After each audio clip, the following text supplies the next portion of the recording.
हो रही है, क्योंकि मैं पॉस्को में भी काम करती हूँ, तो रेप जैसी घटनाएं आम हो गई है। हर दिन अखबार में आप खबर पढ़ सकते हैं। ये किसका रेप हो रहा है? कौन है ये महिलाएं, कौन है ये लड़कियां? हमें और आपको लगता है हमारे घर की बेटी नहीं है, हमारे घर किसी के तो घर की बेटी है वो, तो हमारा क्या कर्तव्य है? अब वक्त लड़कियों को समझाने का नहीं रह गया। अब वक्त आदमियों को, युवाओं को, खास तौर से पुरुषों को, लड़कों को समझने का हो गया है कि ये जो लड़कियां हैं ये हमारे ही घर की लड़कियां हैं। हम अगर दूसरे के घर की लड़की को बुरी नजर से देख रहे हैं तो ये गारंटी नहीं है कि हमारे घर की लड़की को कोई उस नजर से नहीं देखेगा। तो हमारा क्या कर्तव्य है? अगर हम किसी भी लड़की के साथ छेड़खानी होते हुए देखें या कोई कमेंट हो रहा है तो हम आगे बढ़े, अपना नागरिक होने का कर्तव्य निभाएं कि नहीं, ये बेशक मेरे घर की बेटी नहीं है या मेरे घर की बहन नहीं है, लेकिन किसी के घर की तो है, तुम ऐसा इनके साथ नहीं कर सकते हो। ये हमारा कर्तव्य होना चाहिए।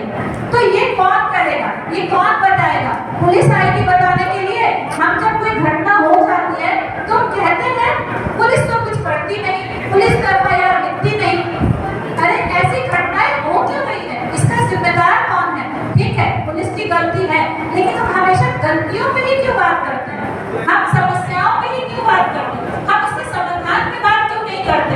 तो चूंकि ये बहुत अच्छा मंच है, यहाँ पे युवाओं की भीड़ मैंने देखी, तो ये सोचने वाली बात है कि हम युवा क्या कर रहे हैं। जो हो चुका है, जो पहले की सोच थी, मैं उस पर बात नहीं कर।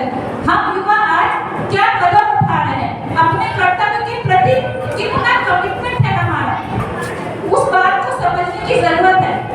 मैं भाषण में बिलीव नहीं करती, क्योंकि हम ये कहीं से ला करके पढ़ करके बोलते हैं, लेकिन हम जो अपने व्यक्तित्व जीवन में करते हैं, एक नागरिक होने के नाते वो हमारा सबसे बड़ा कर्तव्य है। सबसे पहले हम एक अच्छे इंसान बने। हम कितना पढ़े लिखे हैं, हमारा बैकग्राउंड क्या है, हमारे पास पैसे कितने हैं, हमारे पास कितनी गाड़ियां हैं, ये मैटर नहीं करता। हम अपने कर्तव्यों को कितने अच्छे तरीके से निभा रहे हैं वो ज्यादा मैटर करता है। हम कितने अच्छे इंसान हैं, हमारी सभ्यता कैसी है, हमारी संस्कृति कैसी है। उसकी हुई एकदम मामूली सी लड़की हूँ, लेकिन मैंने पूरा देश घूमा, अकेले घूमा, तो मैं वहाँ की लड़कियाँ सुरक्षित है, मुझे जरा भी डर नहीं लगता। लेकिन चूंकि आधी आबादी अगर महिलाओं की है तो आधी आबादी पुरुषों की है। अब नैतिकता की जिम्मेदारी पुरुषों को ज्यादा उठानी पड़ेगी।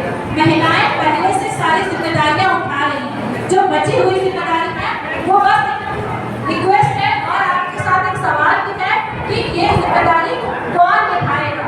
तो ये बहुत एक इम्पोर्टेंट चीज है जो मैं आप लोगों से साझा करना चाहती थी। आप लोगों ने मुझे ये मंच दिया, उसके लिए कॉलेज का और खासतौर से रणविजय सर जो अचानक हमें कल मिले और हमें यहाँ आने का निमंत्रण दिया, उनको बहुत बहुत तहे दिल से धन्यवाद। और मैं रिक्वेस्ट करूँगी सर एक छोटा सा रिक्वेस्ट है, क्योंकि अभी तो भाषण में हमने पार्टिसिपेट किया था, हमारी टीम आई हुई है, हम जो काम करते हैं मैं सिर्फ बोल नहीं रही हूँ, मैं करती भी हूँ एज अ सोशल एक्टिविस्ट।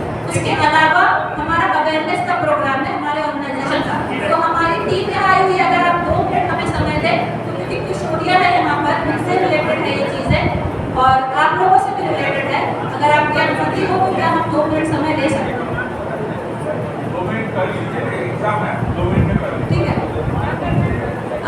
हम जो है अभी यहाँ पे जम्मू में ऐसा फेलो काम कर रहे हैं, फेलोशिप कर रहे हैं। तो हमारा फेलोशिप जो है वो पीरियड्स के ऊपर है।